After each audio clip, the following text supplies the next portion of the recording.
Tell me what your life was like before you died.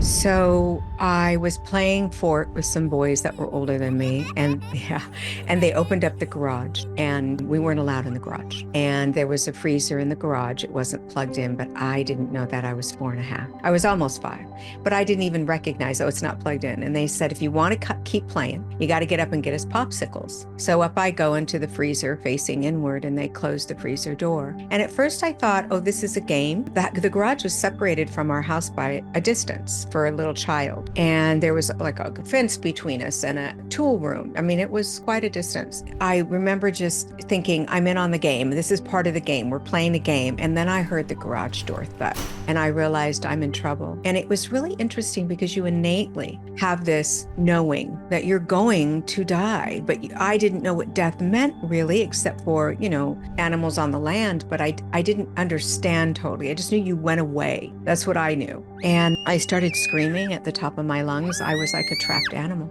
And I can remember that high-pitched sound of terror. And my mother likened to hearing the cats in heat have a very high-pitched sound when they're mating. My mother likened it to that. And she said, that's the sound of terror. And just even saying it, I can feel it, this experience. And it was terrifying. I was horrified. I didn't know what to do. I couldn't turn around, because the shelves had kind of locked me, and I was a skinny little thing, but I couldn't turn around. And I remember screaming at the top of my lungs. I remember seeing 3 amazingly beautiful lights that just kind of came in front of me because it was pitch black. And it was like, I felt like I was in a coffin, but I didn't know exactly what that meant. I just had seen one, but I didn't know what it meant. They said, stop screaming. And I kept screaming. I thought, I didn't know who they were, but I know they come as we understand them. And so I all of a sudden, and I understood angels, and I felt this powerful angelic source stop in the movement, and I almost felt like it looked at me, but it was a light.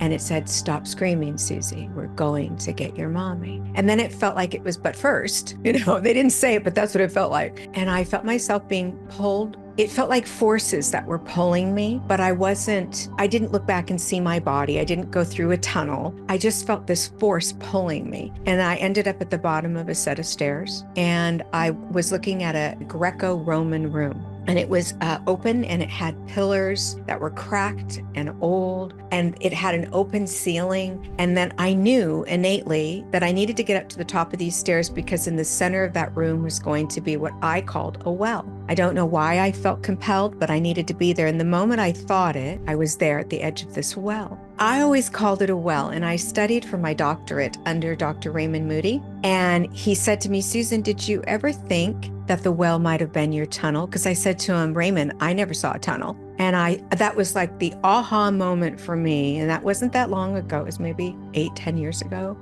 That was my first what? I looked at him like, are you kidding me right now? I never thought it, because it was just what I saw. And I looked down into this beautiful well, and I could see movement. Now, looking back, it looked like one consciousness of DNA, and it was words, and it was moving like twirling like DNA. And I could hear prayers. And people were saying things like, my mom is going to die. Please, God, help her. Don't let her die. She has cancer. Don't let her die. And I heard, I'm going to turn 16 and I want a car. God, please tell my dad to get me a car. I mean, I was hearing all of these amazing prayers, and they were all going into one well of consciousness. And I looked over at the lights, and I asked them, where am I? And they said, you're in the room of knowledge. I don't think I understood it then, but now I have to say that even when I say it, it's overwhelming to me. And no, I'm going to start sniffling. And I said, do you answer all those? Because I knew they were prayers. I knew what a prayer was. I grew up my first 5 years Catholic, and so I knew what a prayer was.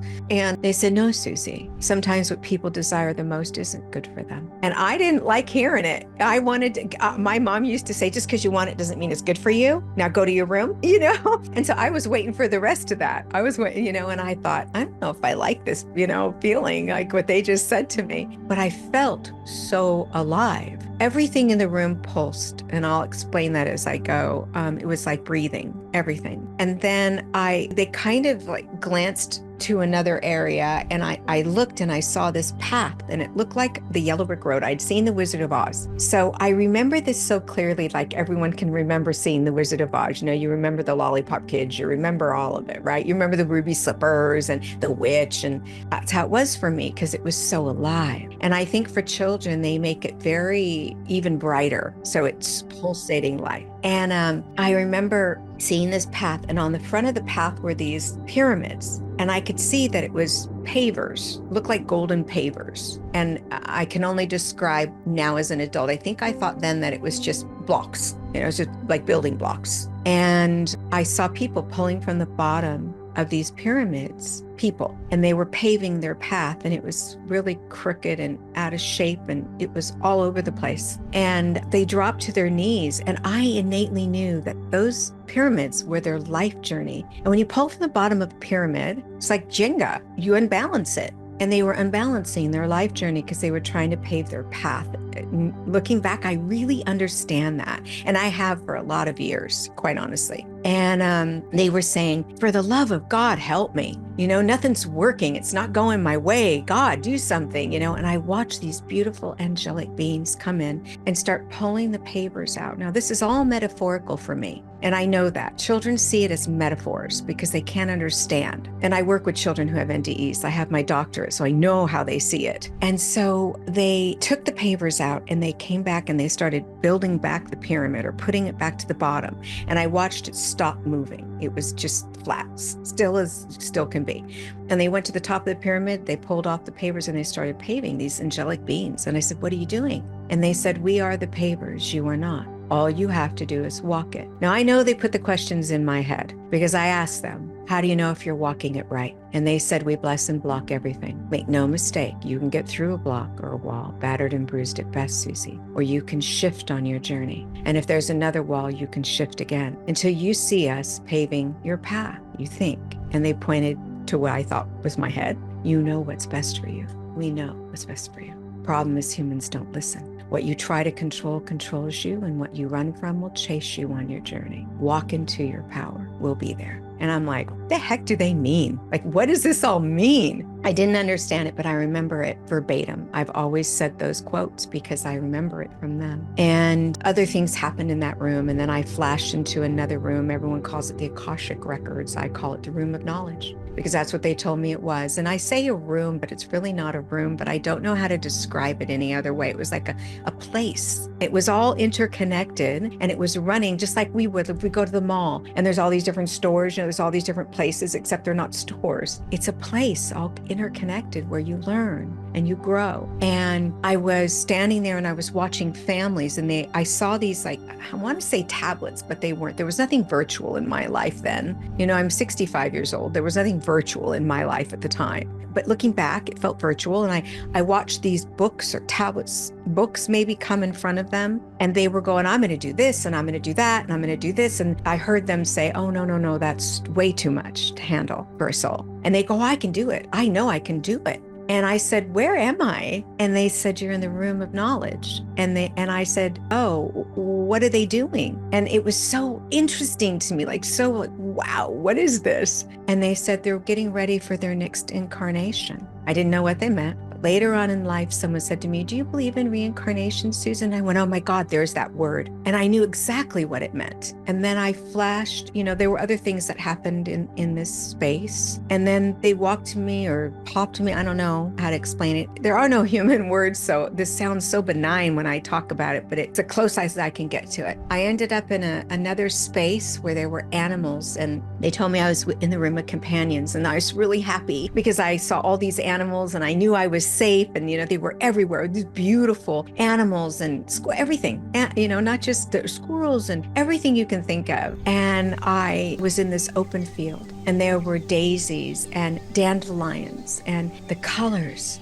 were unbelievable. They were like nothing I'd ever seen in my life journey. And the music, when the angels speak, I can only know them as angels for me, but when they speak, the words and the music come out at the same time. And I can only describe it as like the whale song. They're speaking to their young, but they are speaking in song. It's why music is so powerful to us. It touches every part of our soul, and it will take us to any memory we choose to be in. It is the power source, and it comes from that, the afterlife. I just had this beautiful experience there, and I looked to my left, and there was this, what I would call a mountain, and there was this being, maybe source, on this beautiful mountain. And I wanted so bad to get up that mountain, and I was sitting in this field, playing with animals or whatever I was doing, and it just taking it all in. And the whole time I wanted my mommy, but not then. When I looked to my left and I felt that, it was like, I need to get up that mountain. I need to get up that mountain. And I wanted to feel this energy and this beam of radiance. Nothing you've ever seen, nothing you've ever felt came toward me. And it was pure love, like nothing you can imagine. I was everything and I was nothing. I was perfection. There wasn't anything wrong with me. I was perfect in every way. Not practically perfect, as Mary Poppins says, perfect in every way. And I remember that coming at me, just filling me with this sense of, this is what unconditional love feels like. I've never felt it since.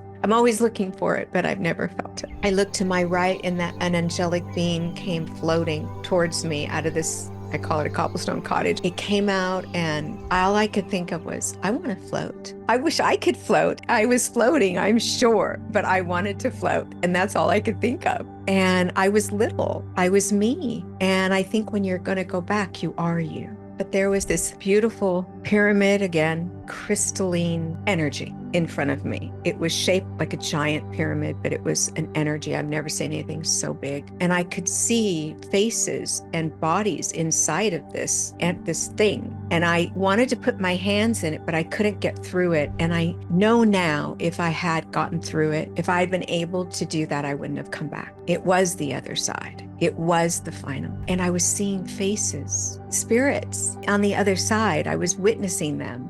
And the love, it was like pulsating, just like every blade of grass, every flower pulsating with life. Everything, even your breath, if there was breath, would pulsate. And she said, it's time to go. And I didn't know how I felt about that, but I just knew that I was next to water at that moment. And she explained to me what water was for cleansing. And I thought she meant she's going to clean me up because I was in this field to go back to my mommy. That's what I thought she meant. Like, I'm going to get washed, but that's not what she meant. And she said, everything is birthed of water. And, later on in my journey, I know about the clairs, and clair means clear in French. And clairs are what we learn to connect with the spirit world and to know our intuition.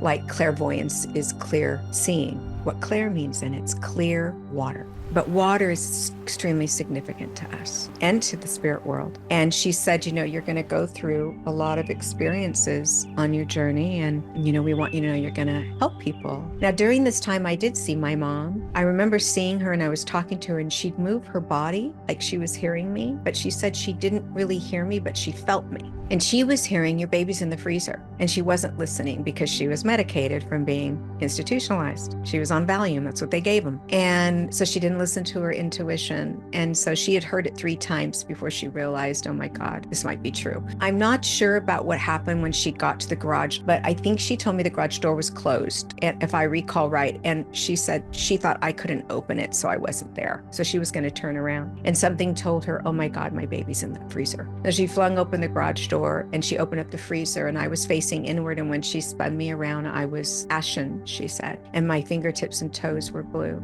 and I wasn't breathing. And there were no cell phones. There were no garage door openers. None of that was in my day. She went to run and get a phone, screaming for my sister, who I believe was at school. So, she was just screaming for help. And she dropped me because she was running to get a phone, and she was in a state of panic. And I was big enough at 5 that picking me up might not have been easy in a state of panic. And the neighbors all heard her screaming, and I fell, and I cracked open my jaw, which I still have my little scar. So when I got better, and really got better, which was like 18 hours later, I was back, basically. My mom said that I would say, I see people. And I said, they're under my bed. They're in the corner of my room. They're looking in my windows. They're in the hallway. They were everywhere. I couldn't even go potty. I wouldn't walk down the hallway without calling someone. I was terrified. I thought they were the boogeyman. And I would cover my head and say, go away, go away, go away. And they didn't, but they never hurt me. And then when I wasn't scared anymore and life was going on, I was 5, you forget really quickly, your fears if it's gone, and they'd come again. And that was kind of my life journey. Self-love is the most powerful lesson we have to learn here. And if we can get there even for a moment, we want more of it because it feels so good. And through that, we learn to be in acceptance and love of others. We learn to grow and trust the journey. And that's the purpose.